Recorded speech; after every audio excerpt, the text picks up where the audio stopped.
Sales objections are every beginner's worst nightmare. There is honestly nothing more frustrating than being deep into a sales call and thinking that everything is going well until you get hit with an objection the moment that you mention the price. And that is why it is so important to prepare for objections in advance and understand the best strategies to overcome them. If executed correctly, your sales calls should close without any objections. The goal here isn't just to overcome them, but to make closing deals as effortless as possible. And this can actually be done using prevention objection techniques, which I'm going to teach you in just a second. But it's important to know that a good closer knows how to handle objections, but a great closer knows how to prevent them from ever even coming up. However, even the best closers face challenging situations now and then. So sometimes knowing how to nip them in the bud will help you sign a whole lot more clients. And that is exactly what we're going to cover in today's video. So the 5-step process to overcome any SMMA objection. But before we get into that, you need to know how to prevent objections from ever coming up. You see, on every single sales call, before you get into pricing, you need to do 2 things. Firstly, you need to make sure that the prospect has all their questions answered. You don't want to go into pricing without making sure of that, because at the end of the day, a confused buyer never buys.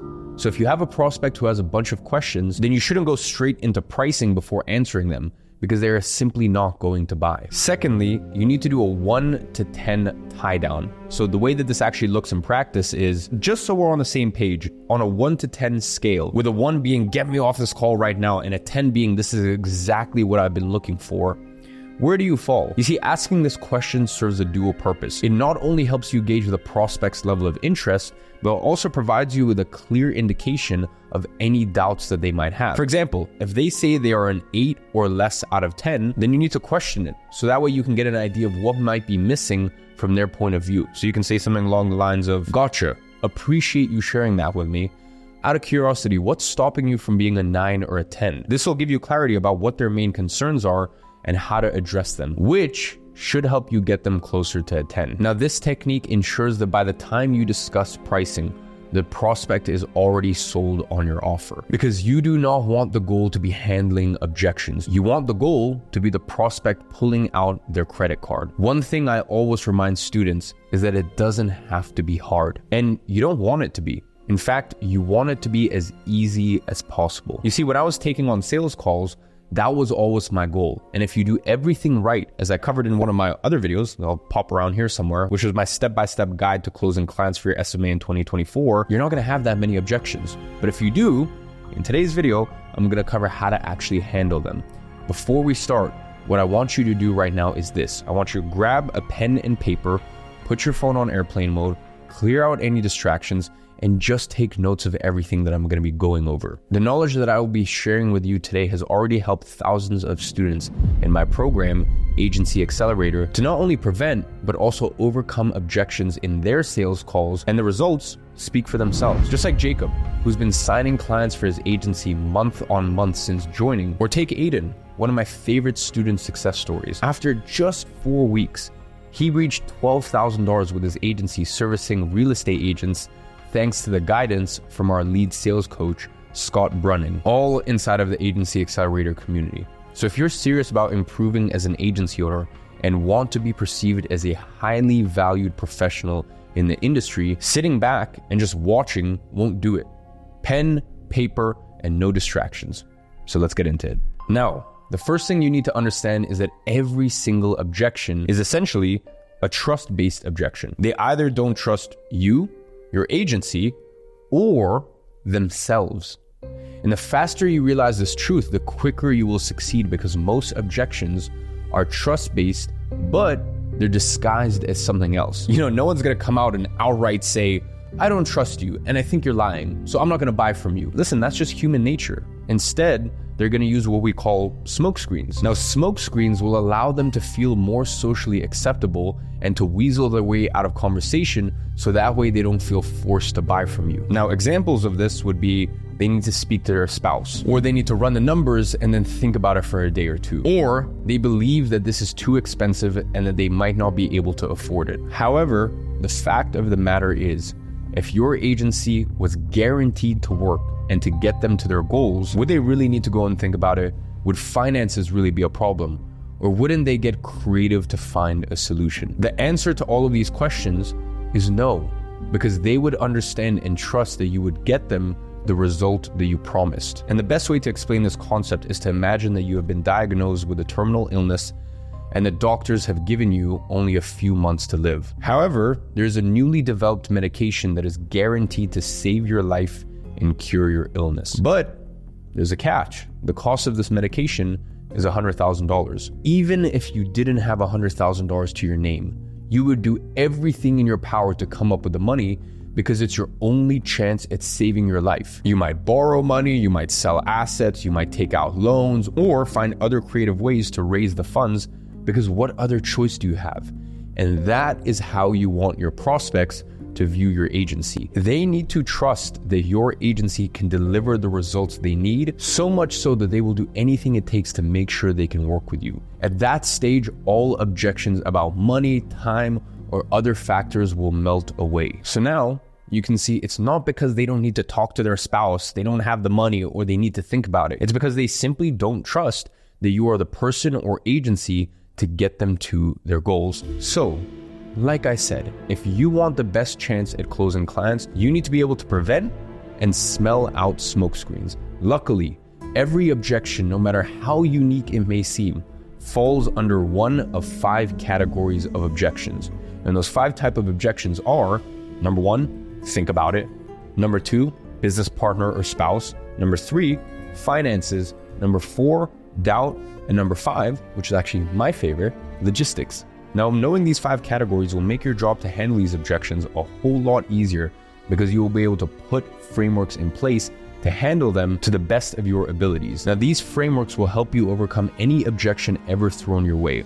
So, let's dig into it. Listen, there are 5 steps to overcome any of these objections. Step 1 is to diffuse the objection. You see, many beginners in sales see objections as rejections and immediately become defensive, which is the last thing that you want to do, by the way. Instead, you want to avoid confronting them and make them feel their thoughts and concerns are valid, at least for the moment. So, in any case where the prospect would say they need to think about it or they need to speak to their spouse, things you would say to diffuse the objections would be, "I can respect that, I totally understand that," or "Yeah, that's not a problem at all." The reason why we say that is because we want the prospect to feel as if we're on their side, because at this stage, the prospect has basically said no, and it's only normal for them to expect you to push back and try to get them to buy. So, if you do it wrong, they're gonna enter into this fight or flight state. And at that stage, the sale is lost. And you can forget about ever trying to get them to buy, because they won't. A really good way to explain the fight or flight state in this situation would be for you to picture yourself at 10 years old, for example, and your mom has just asked you to brush your teeth and get ready for bed, to which your answer is no. Now, you know fully well that because you said no, you are about to pick a fight and can expect your mom to push back and get frustrated with you. Now, that's exactly how prospects feel when they give you an objection, which is why the best thing you can do is to show that you are on their side to diffuse the situation and get them out of the fight or flight state. Now, once this is done, we can move on to step 2, which is a reframe. Now, as I mentioned before, most objections are just smoke screens. But before we can get rid of the smoke screen and dig up the real objection, you have to shift their focus away from the objection and towards the goal that they are looking for. Stephen Covey famously said, "Begin with the end in mind." So what we want to do here is to reframe their perspective to the end goal. And this is where you need to find out if they believe working with you can actually help them get to their goals. So you can do that by saying things like, "Yeah, so just so I know, before you think about this, do you actually feel like we can get you to your goals? Because for me personally, that's the only part that really matters in my eyes." Now, we do this because when the prospect starts thinking about their goals,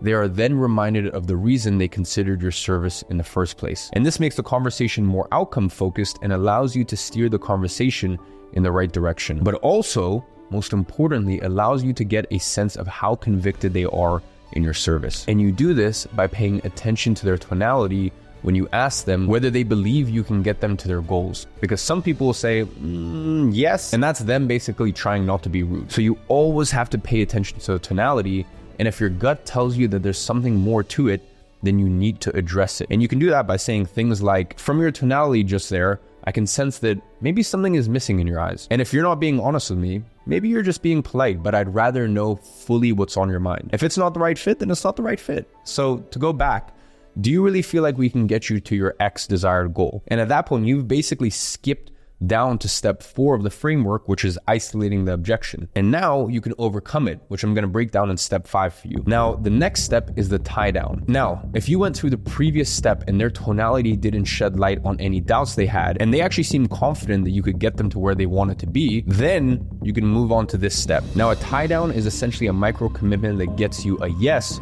or an agreement throughout the sales process and indicates to you that the customer is following along and that they agree with everything you have to say, basically mirroring it back to you. Now, tie downs are super important because they give you a lot of valuable feedback as to where your prospect is in terms of the sales process. They also allow you to control the call, develop a yes momentum, and give you an idea of how close or how far away you are from the deal. So, how do we use tie downs? Well, once they've shared whether or not they feel like your service can help them, you basically have to get them to tell you why your service can help them achieve the results that they're looking for. So basically saying things along the lines of, okay, cool.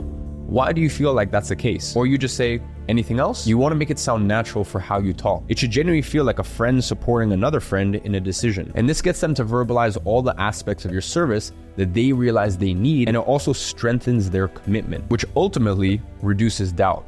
And this puts them right where we want them and allows us to move on to step 4, which is where the actual sale starts. You see, in step 4, you isolate the real objection. You see, once they've communicated that yes, and that your service will get them the results that they're looking for, and they've given you the reasoning as to why they feel this way, now is the time to find out what the actual objection is. So you would basically say something along the lines of, yeah, got you. Now, when you think about it, what specifically do you feel like you need to think about?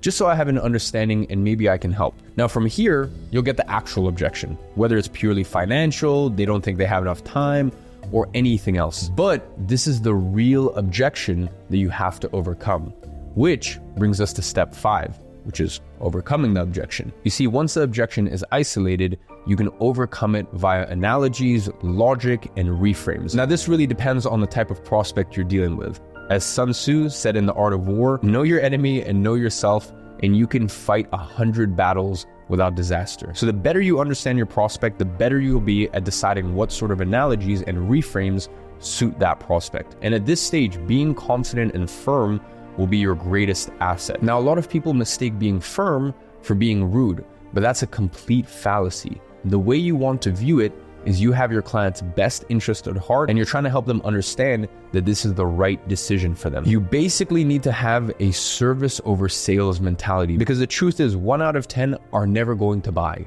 1 out of 10 are guaranteed to buy regardless, but 8 out of 10 will need your help to decide. So your ability to help them decide and do so from a place of authority will help you win them in your favor. Now, to tie this all together, I have created an objection playbook, which you can access through the link in the description. It will contain a bunch of goodies to help you on sales calls and sign more clients. But before you go and download the objection playbook, I must say it is essential for you to find what works best for you. You see, everyone's sales style is different, and using the exact word tracks that I've given might not work for you. So use it as a source of inspiration and add your own twist. And lastly, always remember, the goal is never to handle objections. You want easy sales calls and smooth closes. So if you conduct your discovery calls correctly, hopefully you won't even have any objections to handle in the first place. However, I made this video specifically for those sticky situations where objections still arise. So now you're ready to go sign more clients. So on that note, happy hunting. And as always, I'm watching from afar and I'm rooting for you.